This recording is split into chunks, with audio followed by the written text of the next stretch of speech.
Hello friends.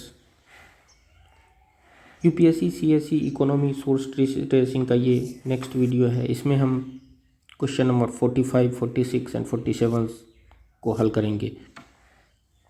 Question number 45 में पूछा गया है economic activity and sector related to that activity which of the following is correctly matching.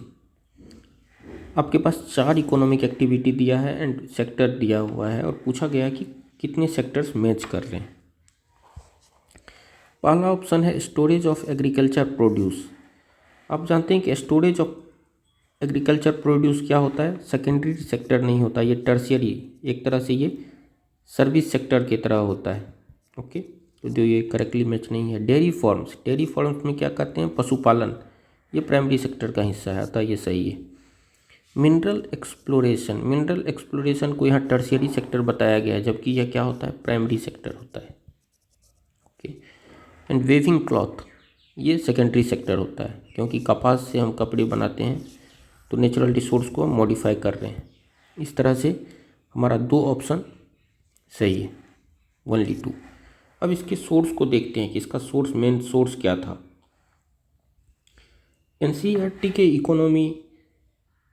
Economic development वाली book में आप देखेंगे कि ये अच्छी तरह से बताया गया है कि primary, secondary and tertiary source क्या क्या है। ओके, और इसमें क्लियरली बताया गया है कि minerals and ores are the natural products when we produce a good by exploiting natural resource, it is an activity of primary sectors. ये क्लियरली बताया गया है। इस इतने पैराग्राफ से आप मिनरल एक्सप्लोरेशन वाले एग्जाम्पल को हल कर सकते थे। इसके अलावा यहाँ इस पिक्चर में भी एक्सप्लेन किया गया है। देखिए, कोल मिनरल्स है, ये ट्रीज, ये डेयरी सेक्टर, कपास। ओके, तो सिर्फ एनसीईआरटी के सोर्स से आप इस क्वेश्चन को हल कर सकते थे।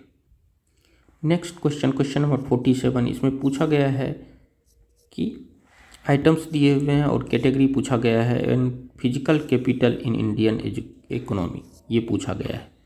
आप जानते हो कि फिजिकल कैटेगरी को 2 भाग में बांटा जाता है, working capital and fixed capital. इसका सबसे अच्छा एग्जाम्पल है टी सेलर्स का चीनी चायपत्ती क्या होता है, उसका वर्किंग कैपिटल, चीनी और टी लीफ, ये क्या हुआ, working capital.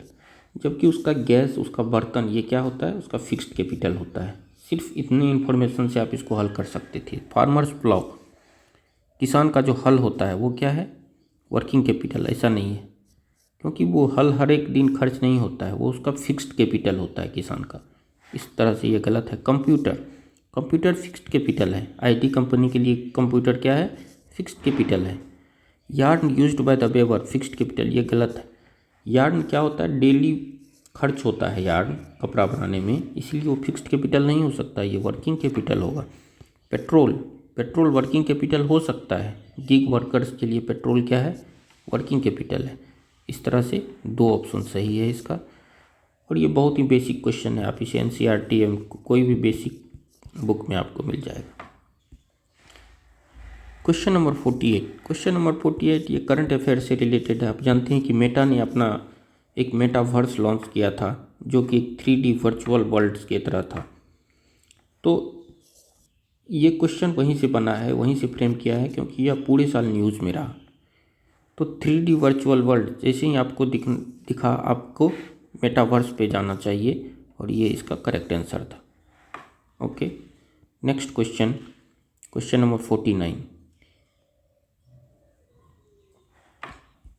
Question number 49 RBI के FAQ से लिया गया है, और ये पूरे साल न्यूज़ में था। इसके पीछे मुख्य सोर्स ये भी था। तो इसमें बताया गया था कि Holi owned banking subsidiary in India foreign banks के लिए, उसके बारे में पूछा गया था। तो मैं आरबीआई के FAQ से एक स्क्रीन कैप्चर अटैच किया हूँ। आरबीआई ने गाइडलाइंस जारी किया था WS फॉरेन बैंक्स के लिए।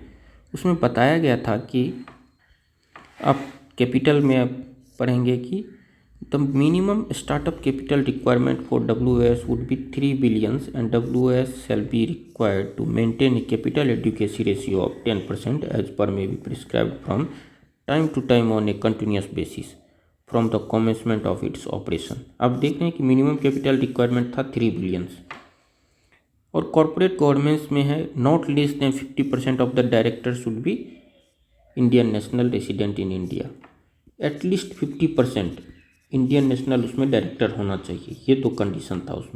अब क्वेश्चन नंबर 49 को देखते हैं। उस इंफॉर्मेशन के बाद अगर आप आरबीआई के FAQ या आरबीआई के न्यूज़ को रेगुलर बेसिस पर पढ़ते तो आप इस क्वेश्चन को इजीली हल कर सकते थे। पहला है there is no minimum capital requirement for wholly owned banking subsidiary in India. ये कम्प्लीटली रॉन्ग है। आपने देखा कि $3 बिलियन चाहिए मिनिमम कैपिटल रिक्वायरमेंट। दूसरा है for wholly owned banking subsidiary in India at least 50% of the board member should be Indian national. ये correct है। आपने देखा कि कॉर्पोरेट गवर्नेंस में था at least 50% of the Indian national should be directors. इस तरह से ओनली 2 इसका करेक्ट आंसर है। CSR एक्टिविटी पूरे साल चर्चा में रहा था क्योंकि विप्रो के CEO ने अपना 70% कैपिटल CSR में दान करने की घोषणा की थी। उसी तरह से इन्फोसिस के चेयरपर्सन नारायण मूर्ति भी CSR को लेकर पूरे साल चर्चा में रहे। इस तरह से ये क्वेश्चन हम करंट अफेयर से रिलेटेड कर सकते हैं। इसके अलावा यह रेगुलर स्टडी का भी पार्ट है और सारे स्टैंडर्ड बुक में आपको इससे रिलेटेड न्यूज़ मिल जाएंगे। अब इसे हल करते हैं। इसमें CSR रूल्स इन इंडिया के बारे में पूछा गया है। पहला ऑप्शन है CSR rule specify that expenditure that benefits the company directly और indirectly its employ will not be considered at CSR activity. ये तो जनरल इन्फॉर्मेशन है और ये करेक्ट भी है।